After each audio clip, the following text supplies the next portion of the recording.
Hi, everybody. Thank you for coming. Welcome, welcome. We're here in the RITM's new space. I've seen many of you around here before, but this is one of our first opportunities to welcome everybody to the fourth floor, where we don't spend a lot of time. And I want to thank my colleagues for all the work that they did to set this up, which included rearranging the room pretty dramatically. This normally is a long seminar table. Some people have seen it before, and I had no idea that we could reconfigure it in such an effective way for presentations. I'm Steve Pitty. I'm professor of History of American Studies in ER&M, and I direct the RITM Center. And I know many people, although not everybody here, but I think probably all the presenters, at least on paper, like I've seen your work. So for those I haven't met, I'm really excited to meet you and hear about the work that you've done. This presentation of 3-minute, what we call kind of 3-minute thesis, 3-minute summer presentations, is one of the highlights of the year for us, because we get a chance to see people's work and how it's developed, and we get the joy of watching people engage with one another. So logistically, we're asking presenters to really try to keep their words to 3 minutes, which is a challenging but an effective life skill, probably, so as not to bore everybody in your life forever and ever, to talk about your work for only 3 minutes. We'll then give you a chance to take a question or two, which should take a minute or two. And as you could see from an earlier slide, that'll keep us to roughly 5 minutes apiece when you add the 3 minutes to the roughly 2 minutes of questions. I'm going to ask you, if you're presenting, to keep your eye on Lexa in the back, who has a lovely 1 minute sign that she's holding up that'll kind of prod you, remind you where you are and that you'll need to wrap soon. And with that, I guess I'll ask my colleagues if I didn't say anything I was supposed to say by way of welcome and introduction. I did it? Okay, I did it. Okay, all right. Thank you so much. All right, Jacqueline.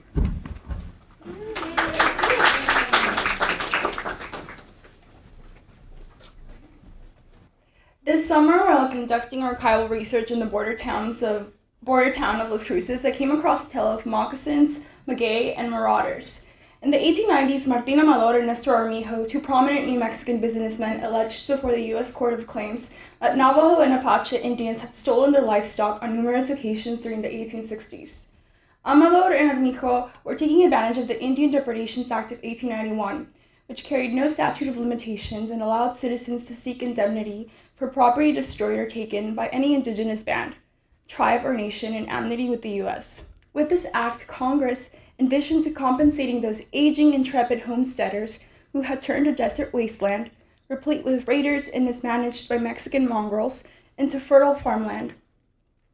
Mexican Americans like Amador and Armijo did not fit this Anglo-settler claimant archetype. Yet the legal and historical scholarship on the Indian Depredations Act largely conforms to official categories of Indian, non-citizen, and white citizen, leaving little room for the sizable and long-standing presence of Mexicans in the Borderlands. The Mexican Americans who could afford entry into the protracted claims process belonged to a distinct class of Borderlands people. They were non-Indian citizens and property holders whose rights as first-generation Americans were secured by the Treaty of Guadalupe Hidalgo at the end of the Mexican-American War in 1848. The racialized legal categories of Indian ward and Mexican U.S. citizen conveyed distinct political and property rights at the federal level, as well as deep-rooted, regionalized notions of class and customs. Identifying an accused Indian party as belonging to a specific band, tribe, or nation was not a simple task in a legal landscape where the boundaries of citizenship, indigeneity, and national belonging were still in flux. Still, some Mexican Americans claimed to be able to pinpoint tribal membership using markers as specific as stress and diet. When a government attorney suggested Confederate marauders might have stolen Martin Amador's livestock in 1863, Amador denied any possibility that the culprits might have been non-Indians. After the raid, Amador and his men had followed a trail of livestock and moccasin tracks in the direction of the Sacramento Mountains, where the Mescalero were known to live. The sharp-pointed outline of the moccasin imprints, Amador explained, was distinctly Mescalero. Under a mesquite tree and around another cluster of moccasin marks, Amador's men had also found chewed-up maguey. Maguey is a Mexican Spanish term for agave. In the arid southwest, this thorny succulent is commonly called mezcal. The mezcal plant was such a staple of the mezcalero diet that the Spanish colonists named them after it. Unlike with the moccasins, Amador does not elaborate on the connection between maguey and the mezcalero. The government attorney, who had already questioned Amador's citizenship status and the valuation of his stolen livestock, curiously did not challenge Amador's methods for discerning indigeneity in the desert. Here, even the munched remnants of agave could transform into ethnobotanical evidence of tribal membership and criminal culpability. That's it. Thank you.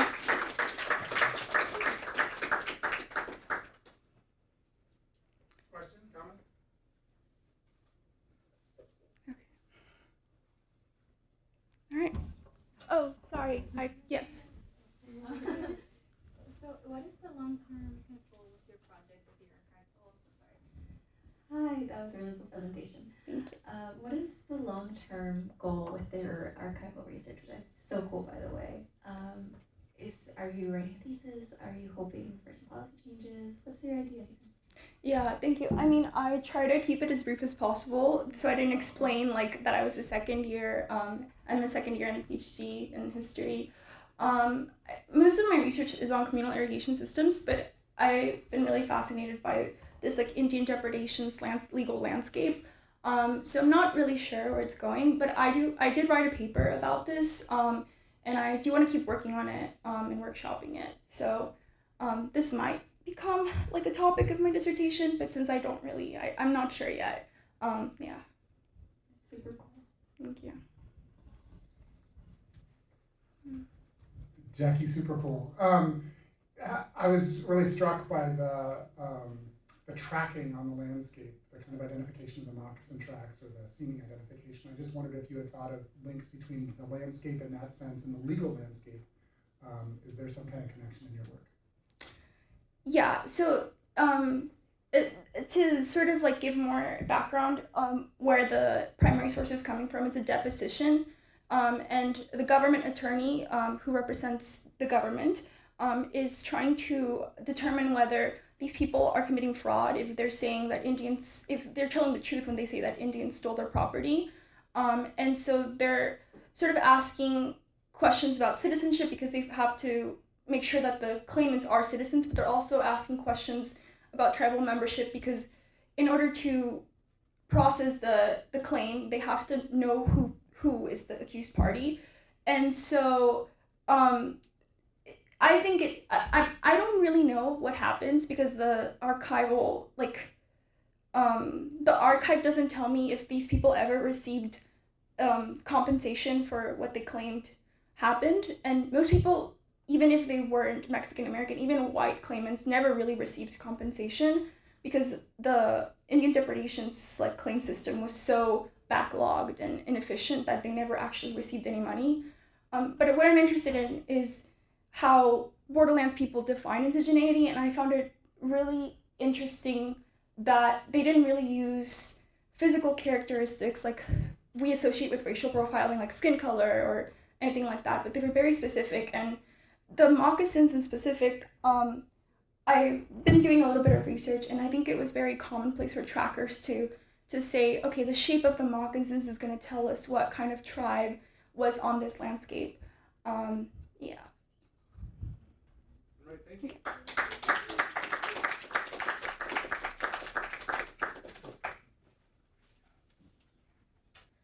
Hi everyone, my name's Nancy and I'm a second year PhD student in the American Studies program. So when I applied to grad school, I stated that I wanted to study hemispheric Chinese migration during the era of Chinese exclusion. And I've spent the past year or so trying to think more about what the word hemispheric might mean for my work. When I read important monographs on this topic, such as those represented in the top left corner, I saw that all roads at some point ran through the National Archives, which thanks to RITM, I was able to visit this summer and start digging into this question. I ended up spending most of the time at Archives 2 in College Park, where I zeroed in on Record Group 140, which holds the papers pertaining to the U.S. military government of Cuba, which began following the Spanish-American War of 1898 and ended in 1902. From Kathleen Lopez's work on the Chinese in Cuba, I knew that mere days before the formal end of the U.S. occupation government, Military Governor Leonard Wood issued Military Order 155, which applied the immigration laws of the United States to Cuba and served as the official basis for Cuba's immigration policy for the first half of the 20th century. Included in this order was the extension of US-based Chinese exclusion, which is shown there, which it was enacted in the US in 1882 and barred the migration of Chinese laborers, but made exceptions for certain classes such as merchants, students, diplomats, and tourists. Once I got into the archives, however, I saw that while Military Order 155 formalized immigration policy for Cuba, Chinese exclusion was in effect since 1899. See the bottom left. And for the military and federal bureaucrats, this was linked to the larger question that immigration, and specifically Chinese exclusion, posed for the U.S. management of its colonies following the Spanish-American War.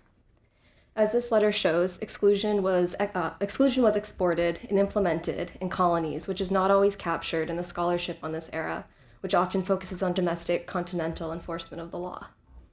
However, as the bottom right shows, the Chinese moved across the hemisphere during this time, including within the Caribbean, weaving complex lives in different locations. Their stories of movement and the attempts to regulate it brought together different peoples and histories. For the U.S. occupation government of Cuba, it was not simply a simple application of immigration policies on those coming from China or the United States.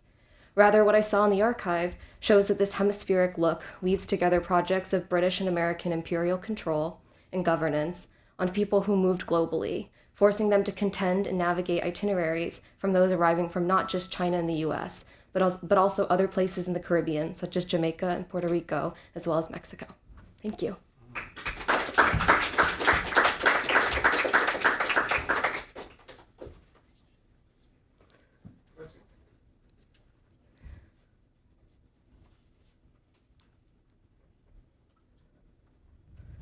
Nancy, amazing. Were the archives helpful in allowing you to understand the experiences of Chinese people as excluded subjects or as residents? A little bit. I mean, it's a typical problem that you face when looking at kind of state-sponsored archives. So a lot of it was through diplomatic channels that I could tell that they were there, and we're trying to figure out what to do, how to manage them. But I also saw occasional depositions from people who had claims against police courts within Cuba. So that gave a little more insight into the lives that they were living there. But it was still kind of much more higher level of looking at immigration control for this specific site that I went to. All right. Thank you.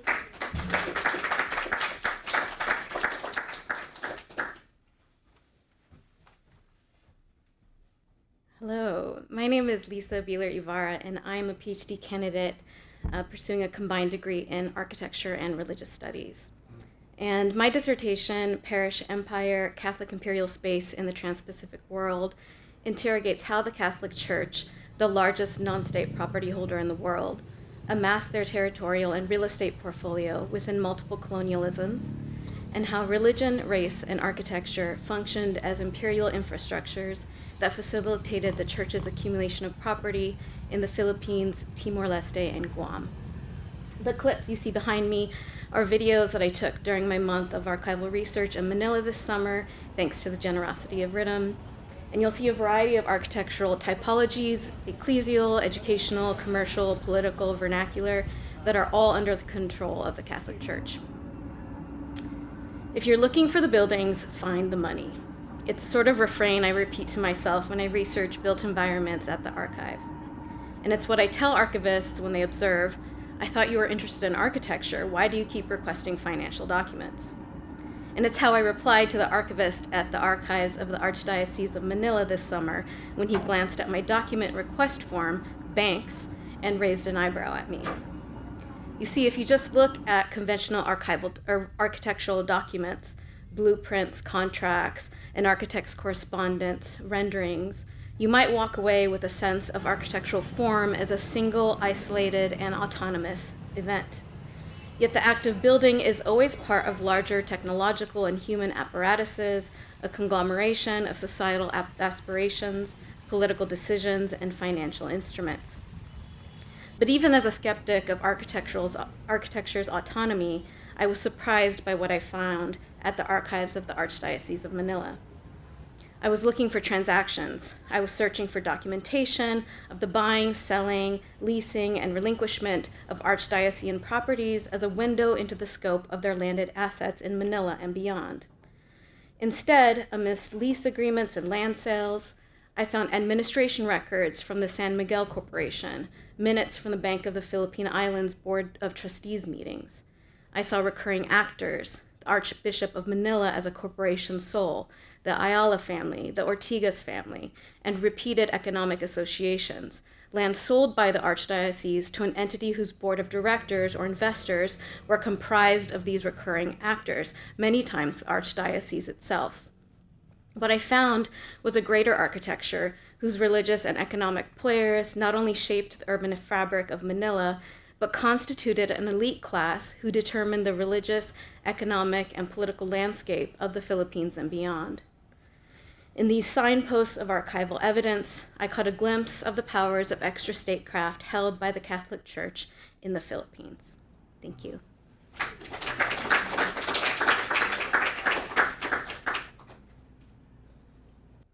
Do you have a sense yet at this stage of your research how different your three sites are? Very much so. So what I did say was after my research in the Philippines, I traveled to Timor-Leste to observe the papal visitation and document indigenous settlements that were bulldozed for Pope Francis's open-air mass.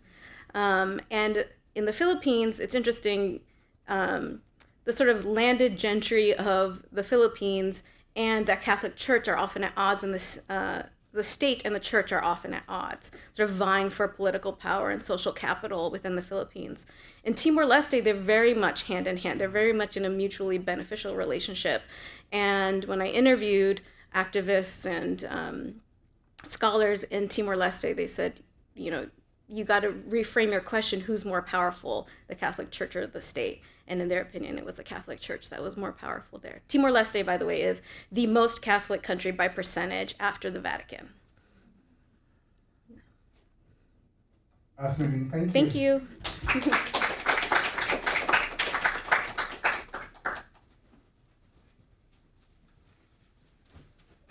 Hello, everybody. Thank you. My name is Ugon Kalan-Edouard. Thank you for having me. I'm so excited to share this information with you. So, Haiti, originally named by the Tainos. We know the name to mean mountainous or land of high mountains or a place where divine communication is possible. On August 14, 1791, during a Vodou ceremony in a place called Boakaima, located in the north of Haiti, Vodou priests Cecile Fatima and Dati Boukman initiated a Vodou ceremony. This Congress of spiritual leaders, originally from different nations of Africa, came together despite their ritual differences to win their freedom. Attendees pledged to vanquish their colonizers, following Cecile, who called upon a spirit named Ezeli Dantor, who taught her a song and shared that song with the rest of the community. A week after the ceremony, almost 2,000 plantations burned to the ground. My research traces Vodou spirits through vocal production. I ask, how does the sacred vocality performed by devotees summon the Vodou spirits? And how do these ritual visitations through liturgical songs shape how practitioners navigate their spiritual communities of belonging? I decided to do a multi-sided research dissertation that included Mattapan, Massachusetts, New York City, possibly Benin, and Jacmel, Haiti. This past summer, I spent most of my time in Jacmel for both research and personal reasons. I crossed an important threshold and joined many of my family before me by becoming an Ugan, a priest in the Haitian Vodou tradition. Now, I struggled to find decent pictures and videos to show you because there were so many. So I decided to just focus on the children who are our future, who are learning these vocal and bodily movements towards divine communication. Now, in a moment, you're going to see a video, and these children in the Laku are coming together and they're learning how to interact with spirits by doing song and dance. You will see one of the children recreate what it's like to be mounted, and you will see how they point out to different children and you'll see the children saluting the spirit in the middle of the video.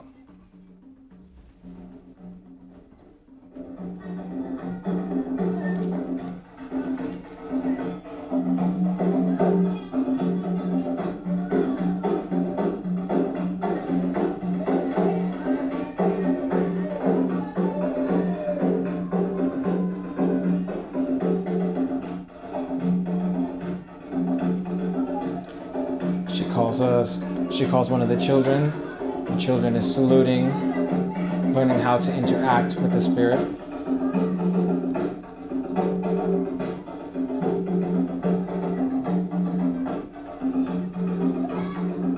Okay, you can stop this there. And then afterwards, we were doing a ceremony in Jacmel, and the children, some of them in the video that you just saw, used the same techniques that they learned in this place in a real ceremony. And I was able to whip out my phone really quick because I was so impressed. What you're going to see is them doing a dance called Haitian Vodou. They do it way better than I can. And it was so impressive to the entire community. Take a look.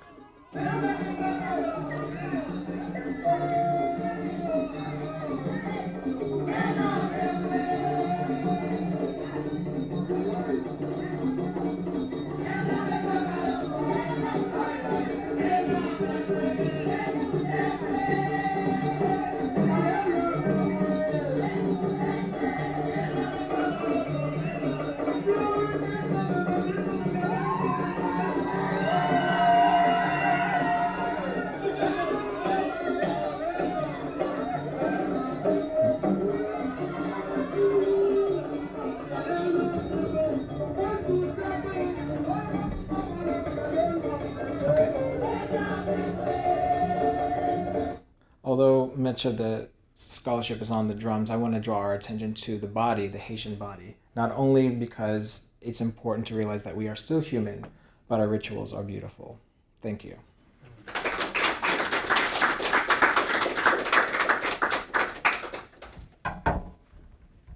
Questions or comments?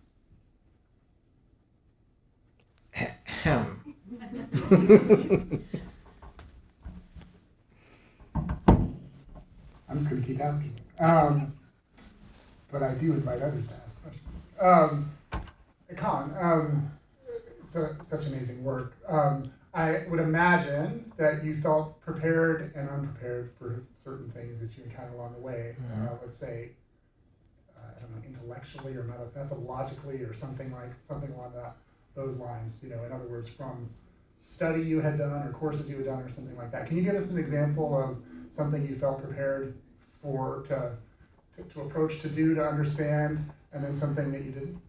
I mean, it's difficult to say. I think in this country, right, I say I'm Haitian, right? But in Haiti, I actually feel Haitian. You know, it's a big difference in how people treat each other. You know, community, everybody takes care of everybody's children. This is just a different understanding of life. And I really, there's so many other things I could have shown you, but I really wanted to show you how beautiful it is, because I understand the images that most people are getting of Haiti is not this. It is not what it actually looks like. I was prepared as a person that thinks as a vocalist, how can I relate this to my research? But I just wasn't prepared to want to never come back. It was a beautiful experience. Yes, it is a place that has limited resources. But I encourage us all, since we are people who study and research and ask questions, to be very critical of the information that we get from the media.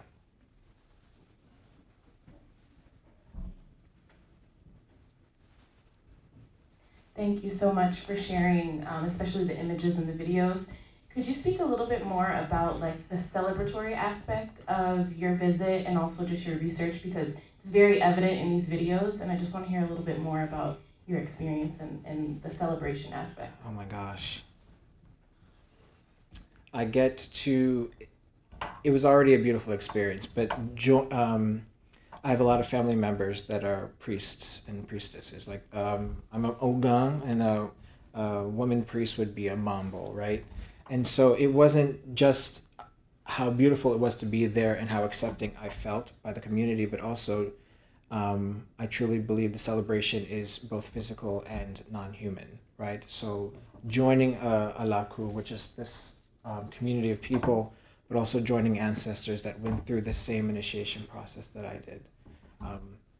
I celebrate this because at the same time as I'm learning these rituals, I realize that it's the same rituals that were done before enslavement.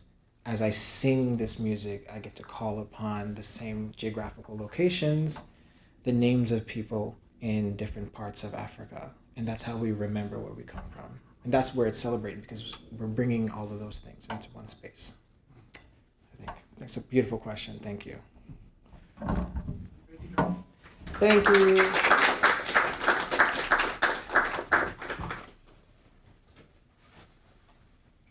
So I studied the potential relationships between cognitive measures of racial categorization and how they might be related to higher level attitudes towards race. So face perception is a complex cognitive process that automatically, accurately, and quickly processes a wide range of socially relevant information, including psychological and physiological states and social categories such as race, age, and sex. And while race is completely socially constructed and has very fluid categories, it remains a salient social category that people perceive through face perception. And unlike some other social categories, like namely age, there is no biological basis for race. So cognitive science literature kind of corroborates this point. There's no evidence for any innate race perception mechanism, which would be expected if race was biological, because it would be a system that kind of evolved to track it if it was something that's kind of been with us since the beginning of time. So rather, race is most likely a byproduct of coalition tracking. So why we are able to maybe take a look at somebody's face and walk away with this information about like their race, their age, and sex is mostly just so we can kind of place them in relation to ourselves and where we stand in alliance to each other. So it's not necessarily correlated to anything biological. And this has been demonstrated in cognitive science by crossing race with other coalitional cues, such as sports teams. And in this case, categorization by race is significantly reduced, which isn't something that happens with other social categories like age, which have more of a biological underpinning. So essentially, the literature in cognitive science is in line with everything that we know in history and sociology about like what race is as a concept. But I was really narrowing in on instances when there were no other coalitional cues to look at how people categorize each other by race and how that might relate to their explicit biases. So I adopted a memory confusion paradigm called the who said what effect, which essentially presents people with 8 speakers, each associated with 3 statements, and then later on tests them on whether or not they recall who made that statement. And this is a very difficult process, and people make a lot of errors, but that's kind of like the beauty of the paradigm. It's through those errors that you're able to see whether or not people actually perceived and then followingly like encoded somebody's race. So if you misattribute a certain statement to somebody within some like another black person rather than another white person, that you then consume that you categorize that person's race during that initial phase where you're becoming familiar with the faces in the statements. So and then I also chose to use explicit measures to measure bias rather than something like the implicit association test, which has been sort of the gold standard in measuring bias, because a lot of literature recently has called into question its construct validity. So although there is a real difference between implicit and explicit bias, there actually isn't really a lot of evidence to show that the IAT is measuring implicit bias, whereas explicit bias measures have been tested in similar ways and have kind of withstood those tests and have been shown to effectively measure whether or not somebody holds like a cohesive anti-Black belief system or anti another social category. So so my initial research kind of shows that there's a weak negative relationship between people's explicit bias as measured through the symbolic racism scale and their performance on the who said what paradigm. So if you are more symbolically racist, then you perform worse at the who said what paradigm, meaning you're worse at encoding race. And this is a relationship that needs to be tested a bit further, and I need to gather more data to really establish it, but it is interesting that that is the case, because you could expect that somebody with more racial bias, for example, who sees Black people as a threat might pay even more attention to race when presented with a task that kind of doesn't really cue them to look at race in the initial familiarization stage. So, or contrastingly, it could be some related to where they grew up. Like maybe they didn't grow up around a lot of Black people, so then the process by which they're able to perceive race hasn't necessarily been tuned to pick up the differences between Black and white faces, quote unquote. So those are all things that I'm kind of sitting with and trying to understand in the next stage. And also I'm trying to see if there's any relationship between people's performance on the who said what paradigm and demographic data based on the participants' zip code to where they grew up and where they live. So let's say you live in a zip code where the majority of the population is Black. How does that relate to your ability to remember somebody's race? Or you grew up somewhere that has a high Azri diversity index, which basically just measures the probability that two randomly selected people within a zip code belong to different racial categories, and just trying to see if there's any relationship between performance and somebody's ability to encode race and the demographic of the area they grew up in, and also their explicit bias. Yeah.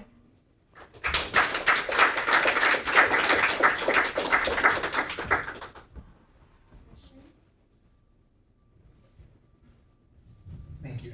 It's not a fully formed question. I'm going to try to answer it as best as I can, or ask it as best as I can. I'm curious about how some people may understand what race is, depending on where they come from. I only ask this question because a lot of members of my family have said when they came to this country, they didn't realize they were Black until they moved here, right? So I'm curious how the data shifts depending on people whose families have been in the United States for a very long time, or people who just came from wherever they just came from, and how they define race for themselves. Mm-hmm. Yeah, that's totally an interesting question. I'm an Ethiopian immigrant, so I didn't realize I was Black until I was 8 years old. So the scope of this research is within the United States, so it looks at how people conceptualize race within the U.S. And I think it is an interesting future exploration how this conceptualization changes across different countries and different social groups. Somebody asked a similar question in the past of how would this study work if you used people of mixed heritage. For example, in the U.S., we have the one drop rule where if you're mixed and you're part Black, then you're automatically sort of categorized as Black, whereas in somewhere like South Africa, you belong to your own social category of quote unquote colored people. So that is a very interesting question, and it just I think it could be answered by maybe comparing results from this particular study with implementing it in a different country.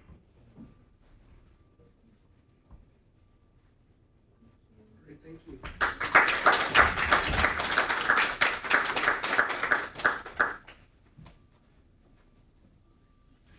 Hi, oh, this one's very loud. Okay. Hi, I'm Veronica. I'm a fourth year sociology undergraduate student. I transferred to Yale last year. So I'm going to take you guys back to January 1741. As you can see, I have a map of the Spanish Empire, but yes, of Latin America, South America specifically, around 1712, so we're talking 18th century. So in January 1741, Agueda, an enslaved Black woman, stood before the Cabildo in Asunción, Paraguay, and approached Notary Gregorio Ortiz de Vergara to file a petition with the General Mayor. Agueda sought freedom from her previous and current owners, Don Lorenzo Fonseca and Don Juan de Pessoa. She claimed that Don Fonseca informed her she could choose a new owner. However, despite selecting another man, Juan Caballero, her request was denied, and she was ultimately forced to serve Don Juan de Pessoa. Agueda argues that she was coerced to this arrangement and subject to mistreatment mistreatment, including being shackled and beaten. She demanded justice to be released from her current servitude and transferred to Juan Caballero, the owner that she had originally chosen. Agatha's experience reflects a broader and often overlooked reality for countless Africans and their descendants in colonial Latin America. From the 15th to 19th centuries, Africans were the largest group to arrive to the Americas, and yet their voices and stories remain underrepresented.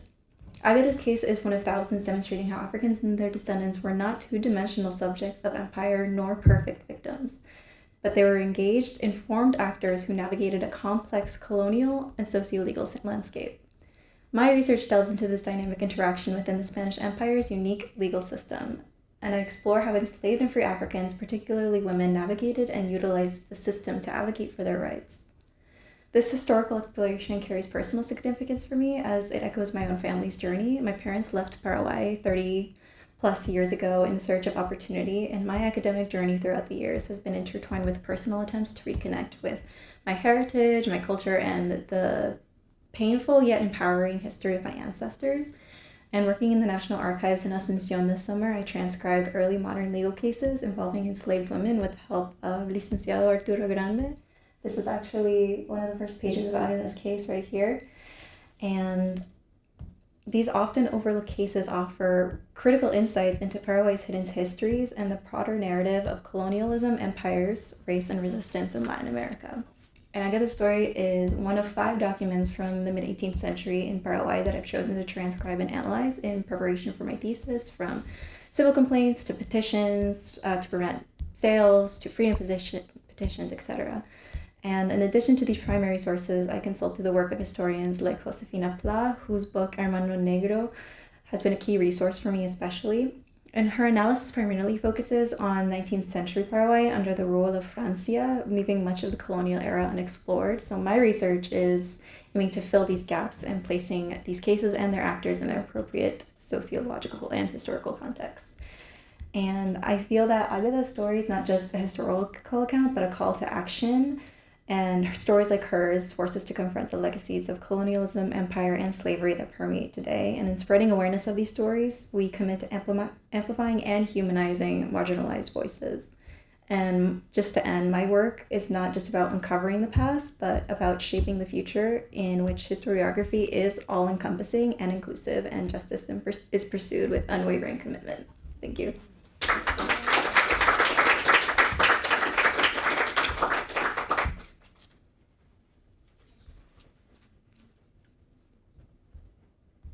I think this work is just stunning, and I just would love to hear you talk about a little bit more about the intervention that you feel like you're making in the historiography of Paraguay, but also more broadly, regionally or globally. I'd love to. So in like 1 minute, obviously, that's tough. Or 2. Oh, so in general, I feel like Paraguay is very underknown, I was going to say. Understudied, I feel, just in general, in Latin American history, sociology, etc. I feel like there hasn't been a lot of spotlight on my country. But in cases that there have been, I feel like a lot of current historiography and sociological research involves a lot of the Triple Alliance War that happened in the 19th century, which was obviously very devastating for Paraguay. Sometimes the Chaco War in the 20th century, but especially also indigenous people. My country, Guarani is still spoken, which is the indigenous language. And the Guarani were the people that originally inhabited Paraguay, the indigenous people. So those have been mainly the foci of historical and sociological research. And I feel like enslaved people have been especially understudied because not many came into this region, mostly because it's in the center of South America. And it's very hard to get to. We also didn't get a lot of import-export money to be able to buy enslaved people. But regardless, they still came in legal and quote-unquote illegal ways, like through migration, naturally through Brazil, Argentina, Viceroyalty of Peru, etc. And Pla's book is one of very few resources that I've been able to find on the subject. So I just really hope to bring a little bit of attention to my lovely country. Thank you.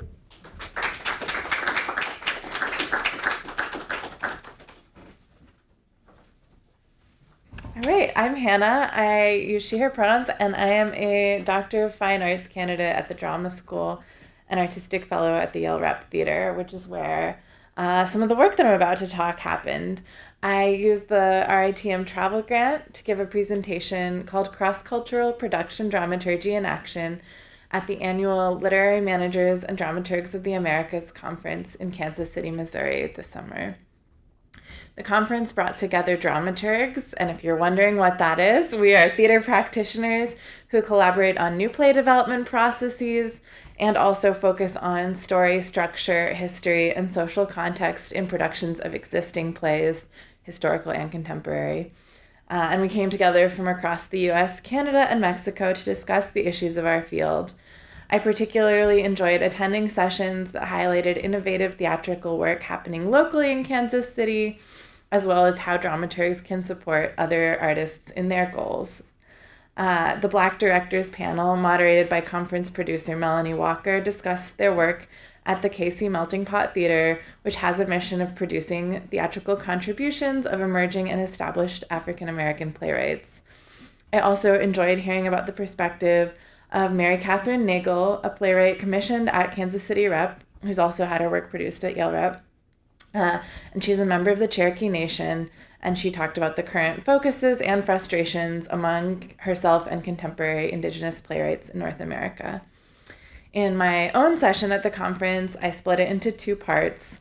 The first was a presentation about my time working cross-culturally as a production dramaturg, and then a small group discussion activity where all attendees could share their skills and experiences in similar situations. In the presentation, I discussed my key strategies as a co-dramaturg on 2 productions at the Yale Rep in 2023, which I have some of the key art for up here. The first was The Ripple the Wave That Carried Me Home by Christina Anderson, directed by Tamala Woodard, and the second was Wish You Were Here by Sanaz Tusi, directed by Sivan Batat. As a white Ashkenazi Jewish woman, I did not share a racial, ethnic, and cultural identity with many of my collaborators, so a lot of this work was about building trust and responding to my collaborators' needs throughout the processes. I want to highlight that during The Ripple the Wave That Carried Me Home, my co-dramaturg Dr. Eric M. Glover and I facilitated community events and talkbacks that highlighted New Haven connections to the play's theme of pool access for Black people. Especially proud of facilitating events at the Stetson Branch Library and collaborating with the local organization LEAP, which continues to work on pool access. You should check them out. And then in Wish You Were Here, co-dramaturg Amy Baratko and I balanced historical context with the play's themes, in this case, the 1979 revolution in Iran, with the tone, which included a lot of humor and conversation about friendship, in both our in-room timeline display and our collage-style program note, as well as talkbacks and events. We prioritized deferring to the cultural knowledge of Iranian and Iranian-American cast members and collaborators while making the historical information as transparent as possible. So after talking about these 2 production experiences, I was really happy to lead a discussion portion where we did a little think, pair, share type situation, and I had people reflect on collaborative strategies they admired and situations where they have seen other artists and themselves fail to connect across cultural difference. And so you can see some of the responses here on the sticky notes. I really appreciated people talking about how they approach difficult and messy shit first, especially over a good drink and with love. Failures to connect when using shortcuts, and consuming, attending, and experiencing culturally specific art in forms other than theater, as well as more food and drink, always. And so it was a great opportunity to continue these conversations, which I think are integral to maintaining long-term commitments to racial justice in the U.S. theater, and getting to practice the kind of work that is relevant for the kind of work that I want to see on our stages. All right, thank you.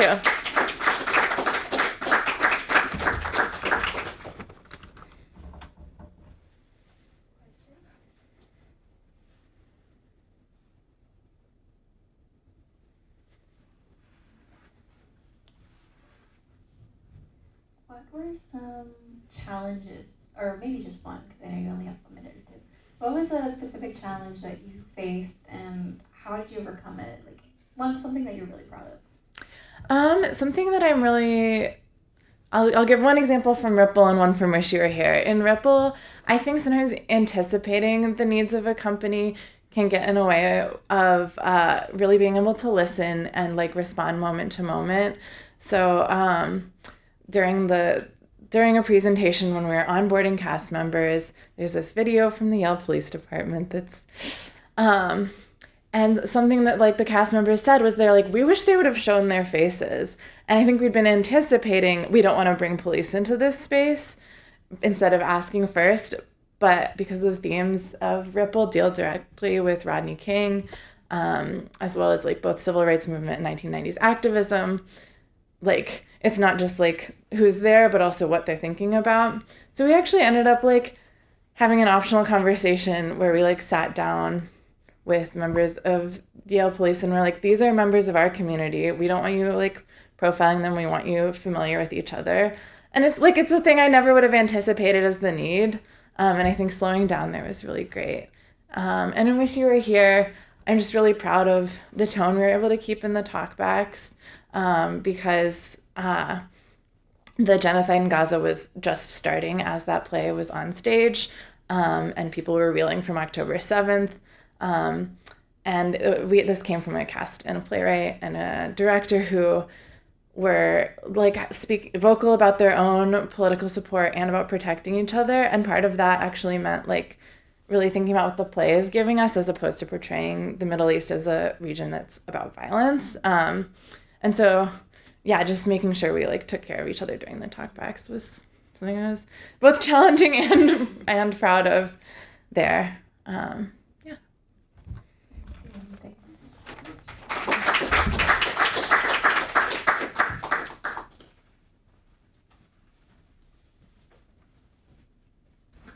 Hi, I'm Alani. I'm a third year in American Studies.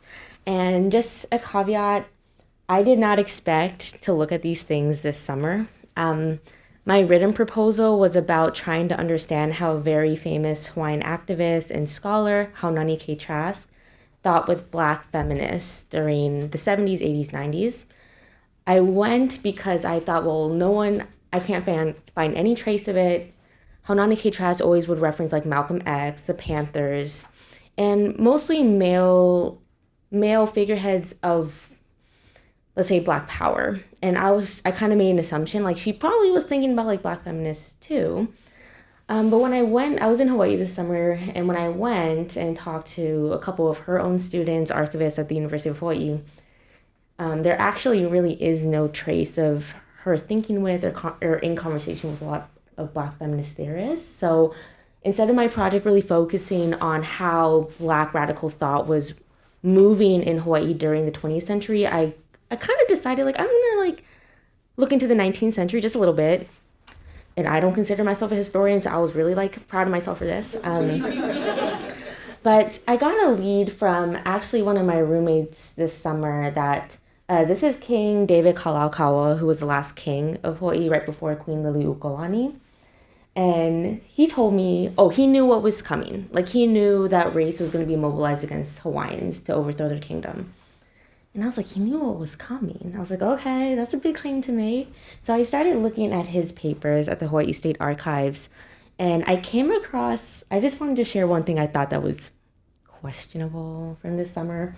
But I came across a membership due receipt that the king paid to something called the Wigwam of Hawaiian Tribe Number 1, Improved Order of Red Men. And this is a fraternal organization that comes from colonial America that was only for white people, white men.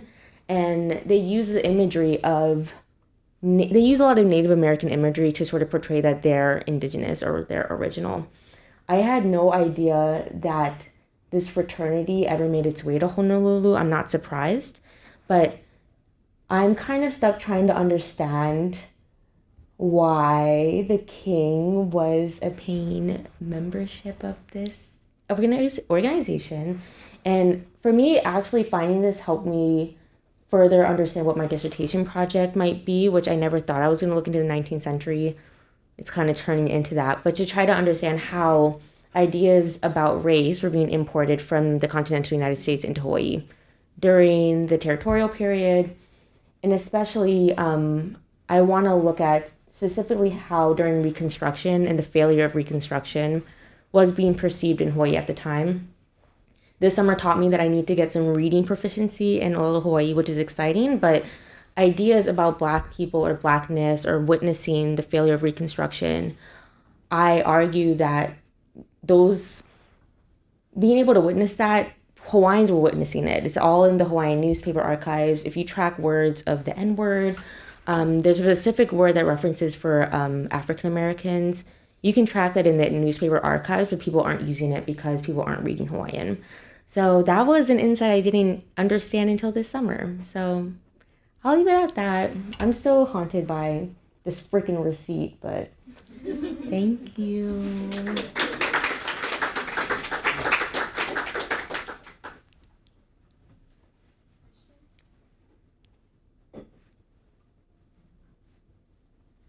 This is fascinating. Do you have a sense that kind of Pacific traffic between, say, a place like California and Hawaii in this period would have done anything important to racial understandings of Blackness or other aspects of race? I would say yes. There's a newspaper article that speaks specifically about Black people in Sacramento that I have to translate a little better. But I think at this time, I'm really looking at because of the white businessman oligarchy, which a good majority of them were like descendants of the original missionaries that came basically from like New Haven and Boston, so everything in the East Coast. The movement of between California and Hawaii specifically, I haven't looked too in depth at, but that's a good lead that I can. Thank you.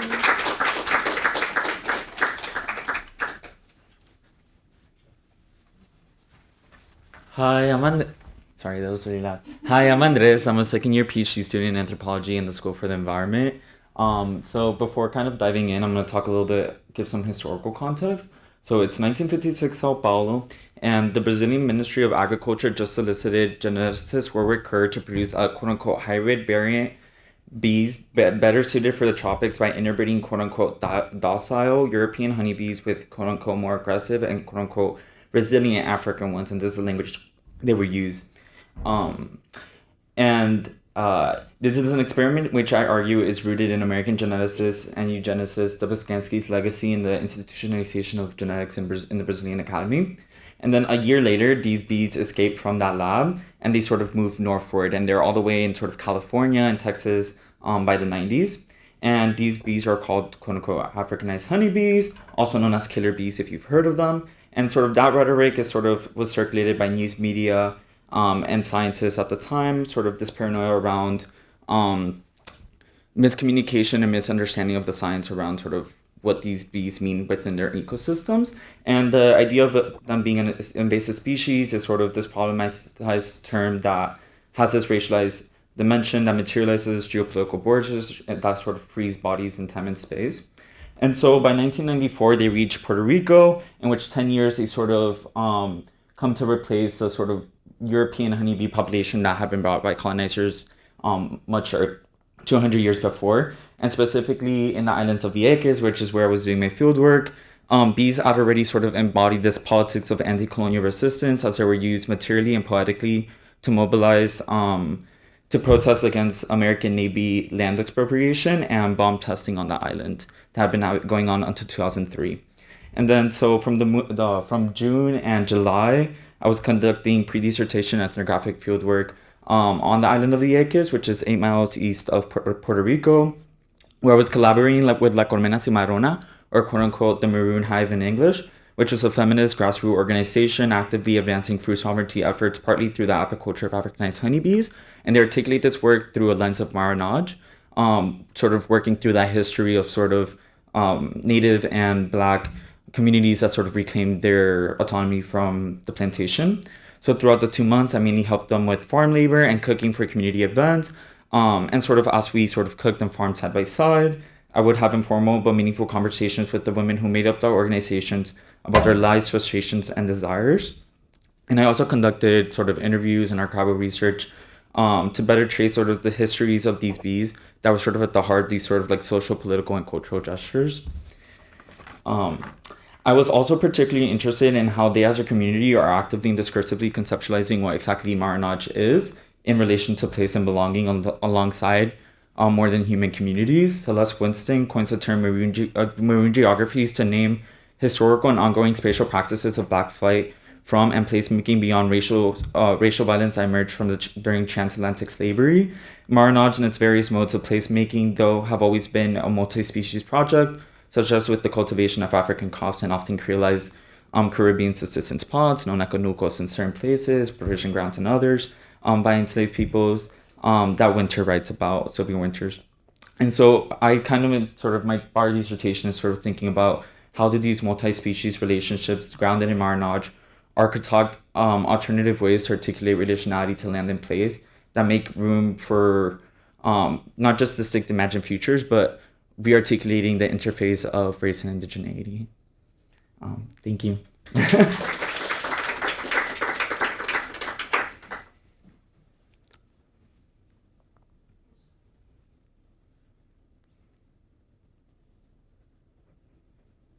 So you said the hybrids, are they now, the hybrids that you mentioned, are they now only, do they still reside only like in northern Brazil, or? No, they're all the way in sort of the southernmost tip, essentially, of tropical South America to all the way to like Northern California.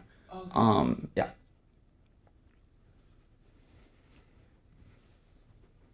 So.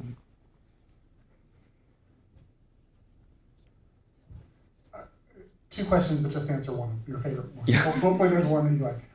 Number one, could you talk a little bit about the Vieques context and the degree to which that's important? Yeah. How this in another part of Puerto Rico, what it would look like? Or you talk about multi-species, non-human relations. Is there an example of another species aside from the bee that you're thinking about in terms of thinking about marronage? Yeah, I'll answer both because the second one's super quick. In Jamaica, there are writers who talk about bamboo forests that are technically an invasive species, but maroon communities in sort of colonial Jamaica mobilize those forests to sort of take flight from the plantation. And the context of the is a sort of historical context. It was basically up to sort of American annexation of Puerto Rico. It was sugar plantation, pineapple plantation. And then in the 30s, when sort of there's a crash in the sugar economy, and then amidst sort of World War II, the U.S. decides to buy up those plantation lands and turn them into naval territory. And basically, they were used for bomb testing, basically from like the 1940s until 2003, and those were all military lands. In 2003, when the military left, and they took up 60% of the island.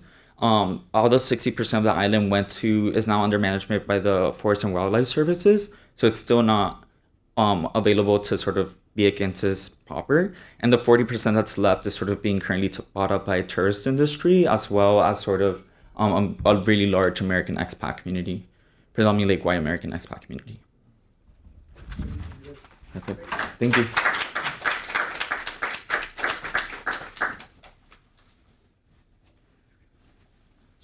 Hi, everyone. My name is Martha. I'm a third year in the History Department PhD program.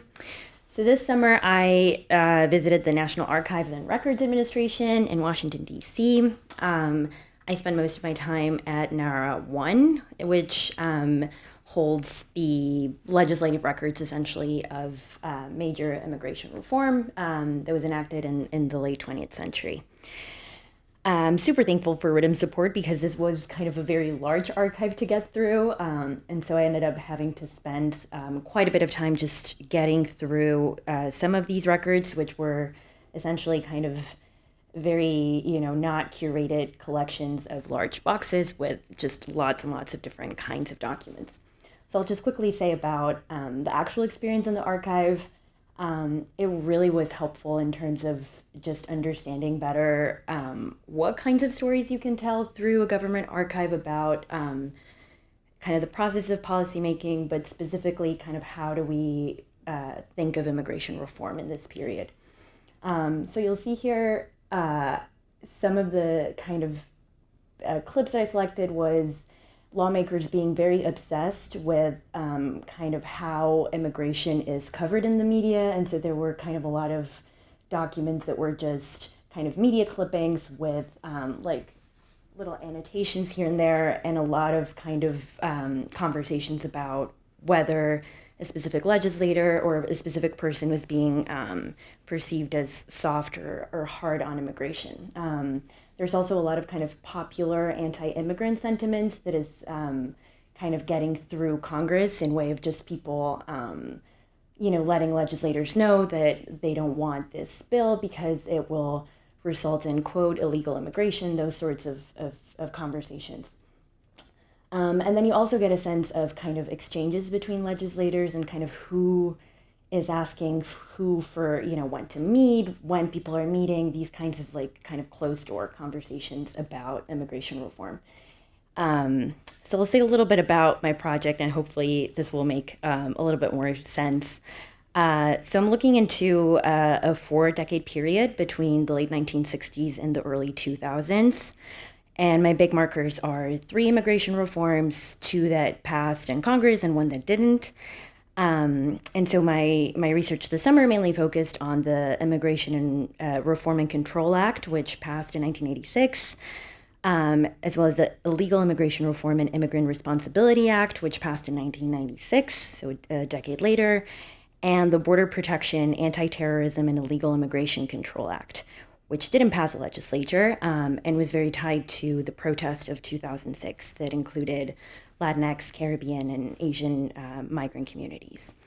So kind of what I'm looking at here and kind of what I was looking for in this archive was kind of collisions and exchanges between different groups. And so some of these actors, which you can see here, included Latino civil rights leaders, immigrant rights activists, Catholic groups and organizations, and members of organized labor organizations who were pushing for these very kind of expansive visions of immigration reform that sought to kind of find alternatives to criminalization. And then you have on the other side kind of commercial growers, employers, legislators, anti-immigrant groups, population control groups who are kind of pushing back and in many ways kind of obstructing these more expansive visions of immigration reform. So I'll leave it there. Thank you.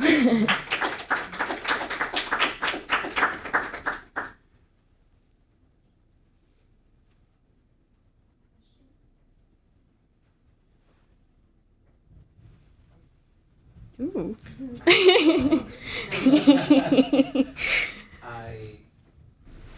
My archive is usually human people bodies, and I'm always curious about what's the most surprising thing that one finds in an archive like this.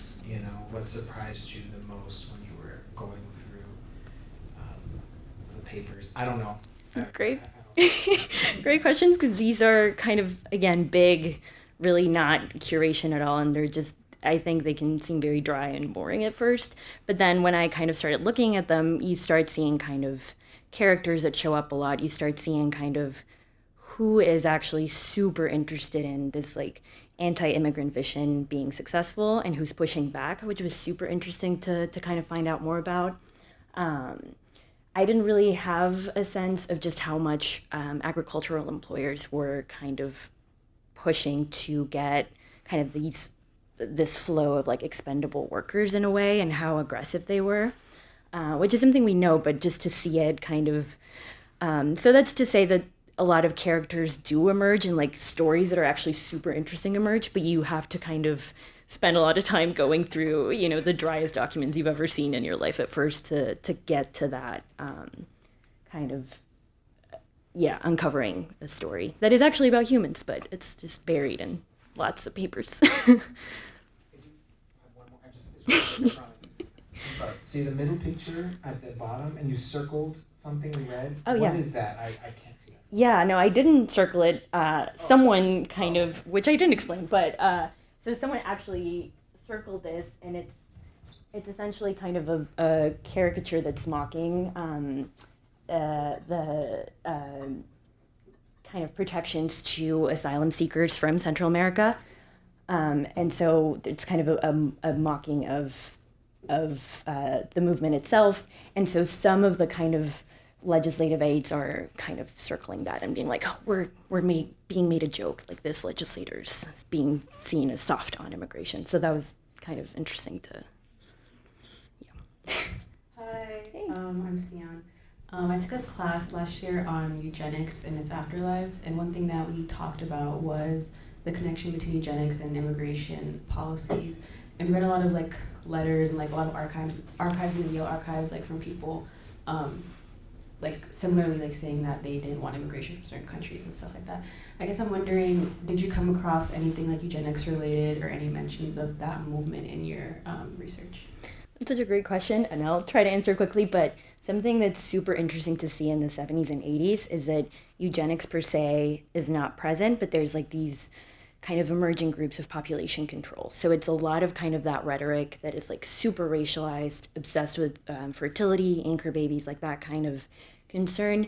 But there's a little bit of a change in how they're presenting themselves. And people who actually kind of study this more in depth usually say, you know, eugenics kind of morphs into this world of population control groups. So it's very much, the logics are very much there, but it's interesting how they're trying to kind of distance themselves from the eugenics movement and kind of sanitizing some of that language. But yeah, very much there. Thank you, Michael. Thank you.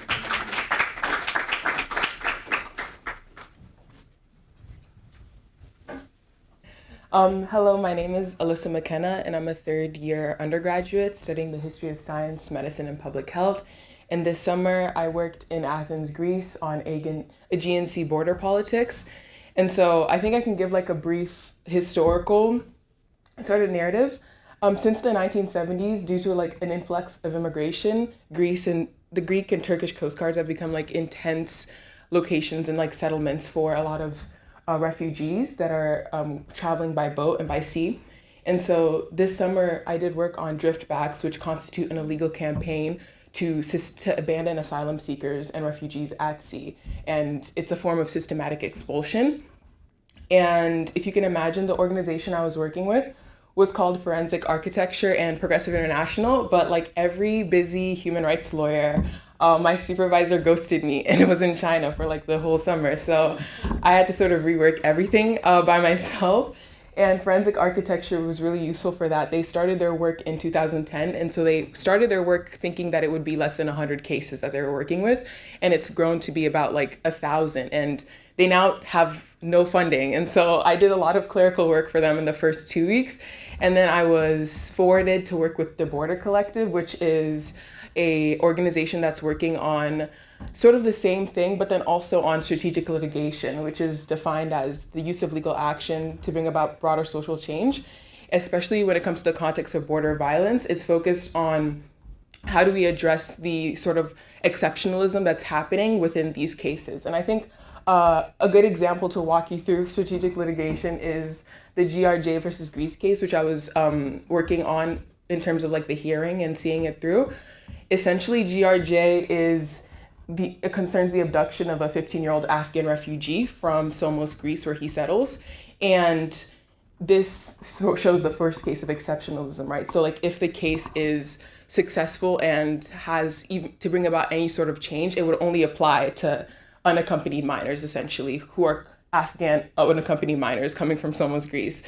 And it's because the European system is focused on this sort of like individualism, right? And there's a burden of proof, because one of the things was that it was filed in 2021 and it was heard in 2024. So at this point, he's nearly 20. And it takes that amount of time to geolocate his presence on the boat. So the courts really want to like believe this narrative of like, do you have the specific time and location in which you were on the boat to prove that you were a victim of these human rights abuses? And so I was working with them on that, but then also moving forward, we're having a lot of workshops. So the first workshop is happening this fall in Spain, which I will not be there. I'm one for the online workshops. And so we're working with a lot of lawyers internationally to try to like, I guess, address these questions of border violence and these questions of migration. And I think it's really interesting for me personally because next year I'm thinking about my thesis, and I want to do a lot of work related to border violence, migration, and like settler geographies, and how does colonialism sort of show itself in the politics of borders. So yeah, that was it.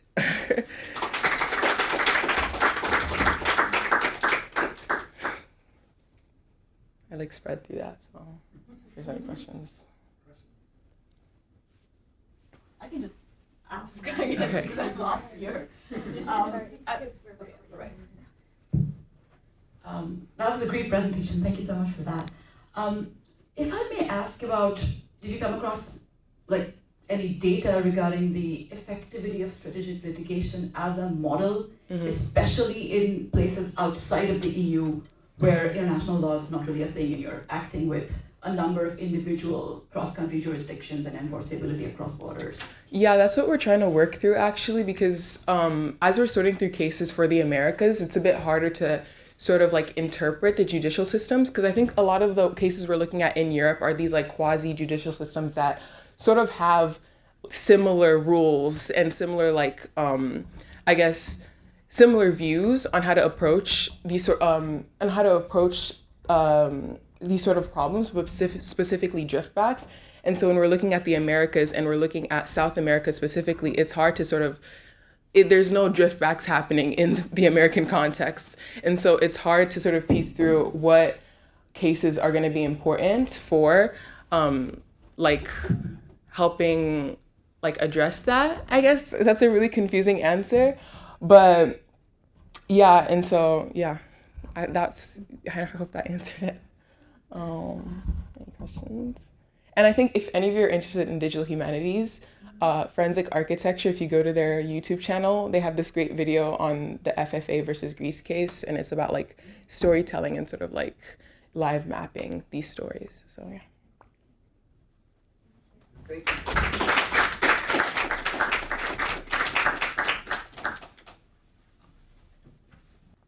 Hello, everyone. Thank you for being here up until now. Before I start off, this morning I told my mom about the pattern of this research showcase, and she asked me to specifically thank her on stage for not naming me after either of my parents, such that my name could be pronounced under 1 minute, now that we had that out of the way. Second, it's great to be back here in RITM, some familiar faces. Victoria, hello. It was great to have the grant and do the research that I did. Did I embark with a set of questions, keeping in mind, anticipating certain outcomes? Yes, I did. Was the product of my research the answers to those questions? Absolutely not, which is why I will be applying for more RITM grants, and I hope they keep coming through. I looked at the reason the cover of the slide is rather abstract and not specific pictures, but also speaks exactly to that notion. My second choice was the idea of a world map wherein I'd be putting India and Africa, because I looked at mapping the migration of a certain sect of Shia Muslim traders from Western India onto Eastern Africa from 1770s downwards. What I ended up finding was the movement of this trading community onto East Africa, but also to other parts of Asia, where they end up spending longer times involving themselves in local politics and going and addressing the heart of the questions of identity and race, of where they see themselves. Thus, I assumed that everybody has to do the mental mapping of knowing Western India and then Eastern Africa somewhere here. So the four main things I looked at was this concept of a certain trading community who in the 1770s are existing under the Mughal Empire. They are a minority Muslim community despite the nation being largely Muslim. So this is a Shia community under Sunni Muslim rulers. The questions are, how do they see themselves? Do they see themselves as Muslims? Do they see themselves as traders, or do they see themselves with their linguistic identity? They move on to East Africa, where they are conducting trade, where there is a diaspora and there is a home nation.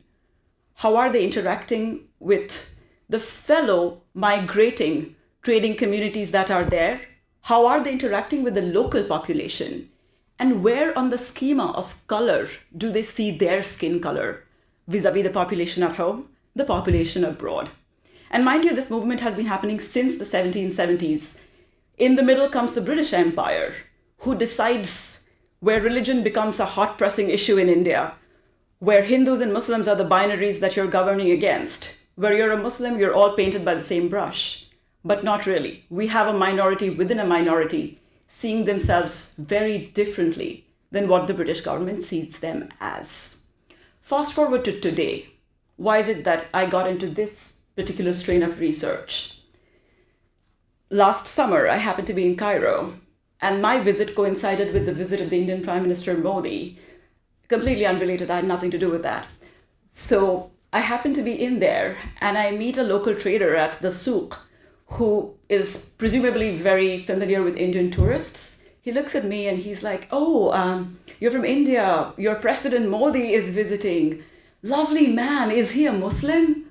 And I'm a little shocked because his global reception, if anything, is known for his active Hindu nationalist politics, very, very divorced from being a Muslim loving, pious. He does have a beard, but that's pretty much where it ends.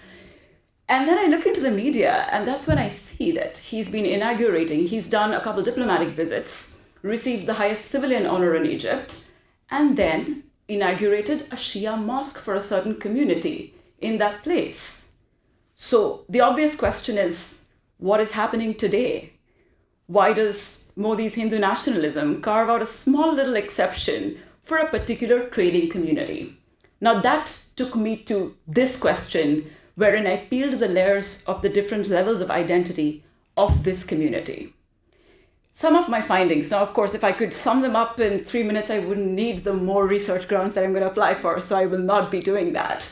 Some of the preliminary findings which led to more obvious questions was their obvious prioritization of their profession over their religious faith. We are traders. Now, this profession is obviously coinciding with their Hindu counterparts who happen to be there, who are not migrating from India back from the 1770s up until today.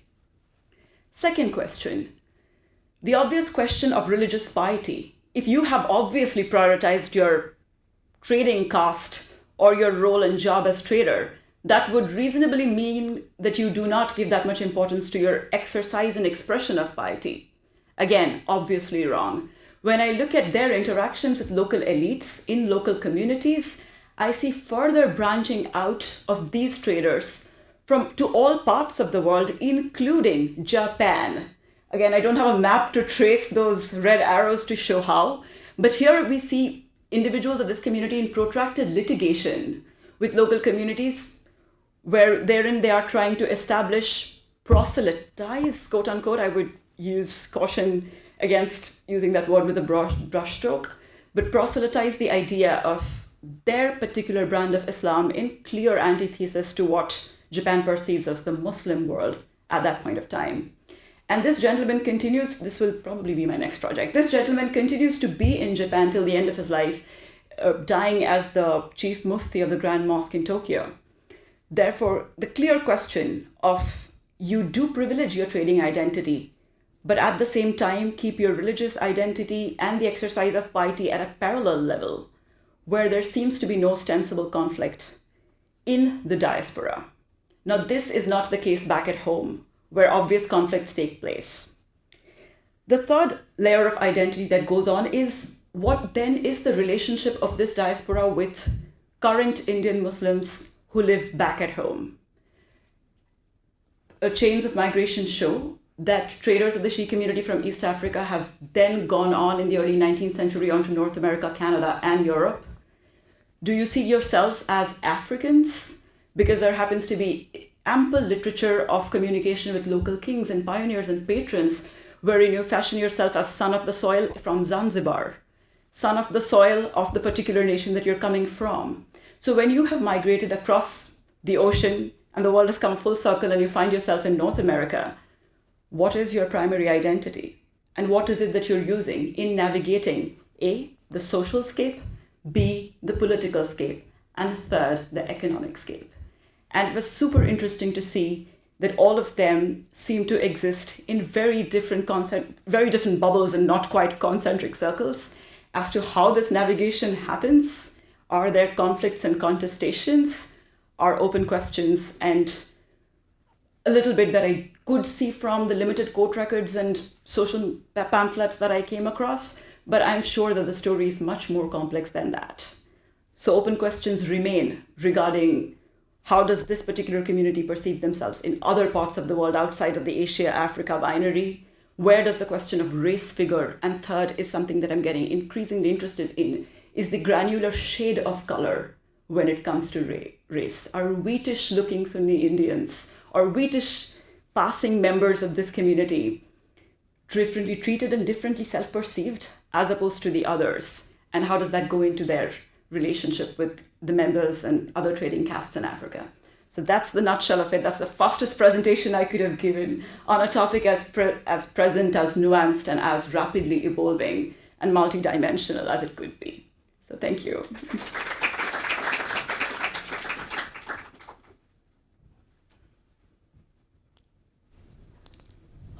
That was great. I was wondering, I think you mentioned the son of the soil in terms of Zanzibar, so I was wondering how you interpret claims to indigeneity when you're examining a lot of this research and yeah.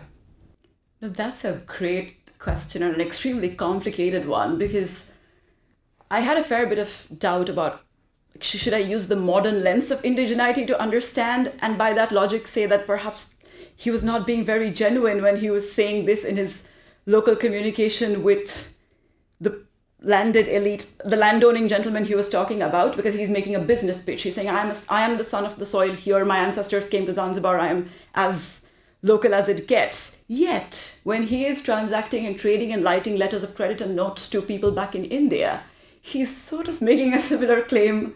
They're saying, oh, we all come from the same spiritual leader and come from the spiritual lineage. So the flipping of the language from both, one is the land and the locus where you're doing your business, and second is sort of the spiritual descent of your ancestors that are coming through.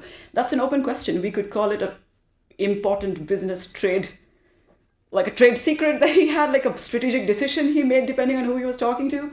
Or maybe that was a custom of the community where generationally it was decided whether you perceive yourself as the son of the soil here or the son of the soil there.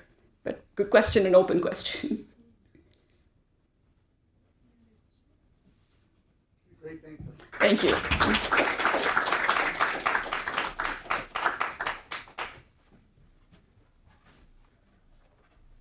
Okay, this has been extraordinary from my perspective.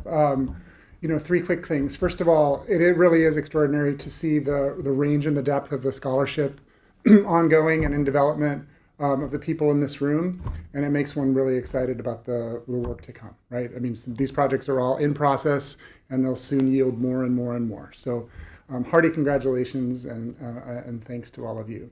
Secondly, thanks again to the people who made this happen, our RITM staff, our AV staff, really appreciate their work.